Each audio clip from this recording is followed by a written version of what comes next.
me up, but she ain't getting no dick. I'm the type to act like I don't know shit. Let them think they getting over, then I rearrange the whole script. Oh shit, back up on my focus for more chips. Came up with the Scarface, now with the sauces. I don't fuck with. When you say hip hop started with slavery, that's a new one for me. I don't know. I've never heard this. Is that a popular thing? I've heard it before. Many schools have. You've heard it before? Yeah, totally. Can you break that down? Because obviously it's not like general information. It's just the messaging part of it. Like in Africa, you had a thing called a griot or a bard, right? Right. Exactly. Mm-hmm. And that person was supposed to be, usually happens to a boy when they turn 13. He was in charge of keeping all the stories of the village. He, from 13 up, almost like a bar mitzvah kind of thing. He was initiated by the senior griot. Here's all the stories, year after year after year, what happened from this village, this person, this chief, this queen. You tell all the stories, and he told them over drums. And we brought that over when we came as slaves. So it's definitely a train of thought I've heard Exactly. before. And so by the time we got here, we're coming from a multitude of tribes. So being the fact we come from a multitude of tribes, we had to find a way to talk to each other, and that common denominator was, even if we didn't want it or not, was Christianity and Negro spirituals, right? So now we're in a situation when, again, we got to sing to each other in the morning. Swing Low Street Chariot wasn't just that. It was just like we bouncing in the morning, nigga. Like wade in the water. Yeah. Like wade in the water was like we leaving at 6 o'clock. Hot in the water. Right, exactly. That's where we gonna be at. So we headed towards the north. Yeah, so messaging was a huge part of, just understand how to pass messages to each other. And I kind of equate that to me when I was in the 8th grade and I first heard Public Enemy. That was my quote unquote signal to say run, nigga. You know what I mean? Like run as fast as you can, don't stop. And the similarities between that message I was getting from Chuck D and the message they was passing each other on plantations was, these are both messages that Massa can't understand. And my 7th grade teacher didn't understand what Chuck was telling me on these records. Mm-hmm. They had no idea. They thought it was mumbo jumbo. Right. They thought it was whatever. Like, I was coming to school questioning the Nina, the Peter, and the Santa Maria. All because what Chuck was telling me. Right, exactly. And they had no clue. Where did he get this information? Where did he get the information? He keeps disturbing the class. That's it. So yeah. That's funny because we had Lord Jamal on, and he said when he first got his record deal, they used to walk through the labels like, yo, they don't even understand. We calling them devils on these records, and they love it. And then Q-Tip was here yesterday saying, what record was it?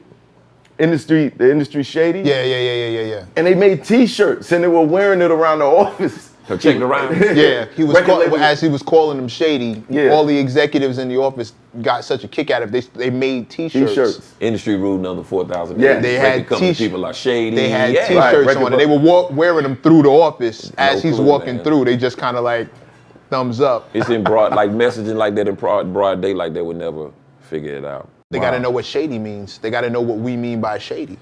When we say something is stupid, it means it's good. When we say bad, it means good. So if they see shady, that can mean great. So as far as like concerned. a code. It's kind of like the mother jokes, from what I understand. Yeah. Was really like, they say, your mother this, your mother that, but they were really talking about the slave masters. Right.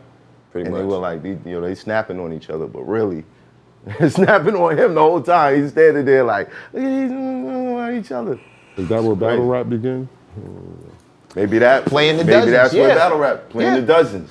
Yeah. Playing the dozens. Yeah, for sure. I mean, in battle rap, you got to understand the millions and millions of kids that don't understand our culture and lingo. And just watch it, and y'all saying so much, and they can't even pick up on it, like at all. Like, that's frustrating. At all. Yeah. Well, you got to be initiated to a degree. Y'all go back.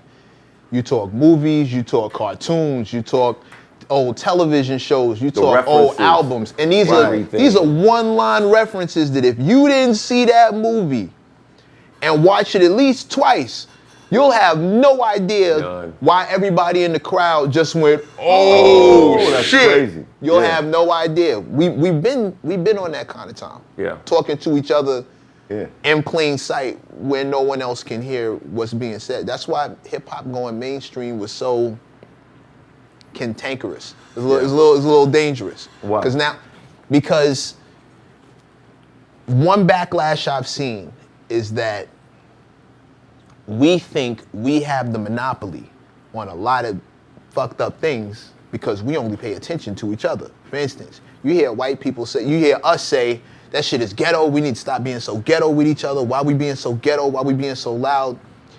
Not understanding that you live in this bubble surrounded by black people. You've never seen how Asians give it up when they get loud with each other and they do shit in public and they have public fist fights and white people wilding at weddings, wilding at funerals. Like, you think you got the monopoly on being ghetto. You just don't kick it around the other people to see them doing the exact same shit that you think only we do. The ghetto is not like it's just a description for a poor environment. Of course. Right. It doesn't suggest a poor black environment. No, not at all. It's just a poor environment. And the same thing with ignorant behavior. You think that why black people gotta be so, whatever you about to say, just know that we ain't the only ones like that. Trust me, man. Bill is in the trailer park like, why white people gotta be doing the same thing? Jerry Springer had that show on for years. Wasn't no black people on that show. He was wilding out the most ghetto white people to the most ignorant white people you ever see in your life on that show, fist fighting each other, getting drunk. I love Jerry Springer. It taught me a lot about America. It taught me so much about America, bro. Please you be tell. sitting there like, what? Yeah, this really exists. There's a black dude with no teeth that got like 8 white women pregnant and they all fighting on stage and you're like, How? this happens? Like, Straight what's up. going on here? Straight up. Jerry Springer was crazy and that show was #1. For years. For years. He literally gracefully bowed out. I mean, ain't that how Steve got his show? Steve Wilkos. Yeah, he got one too. Reality TV is just Jerry Springer outside. Pretty much. What's wrong with you people? Just watch this show, okay? Just watch this show. It's Hoffa, trapper turned smack rapper. Only smack rapper that you know is smack rappers. Got bars, I can hang with the backpackers. Trap star, I don't hang with the backpackers. I'm in the hood with the work you heard. Making fiends leave earth you heard. Got your baby mama thirst you heard. Feel the flow, nigga, throw it in reverse. This the wave you need to surf you heard.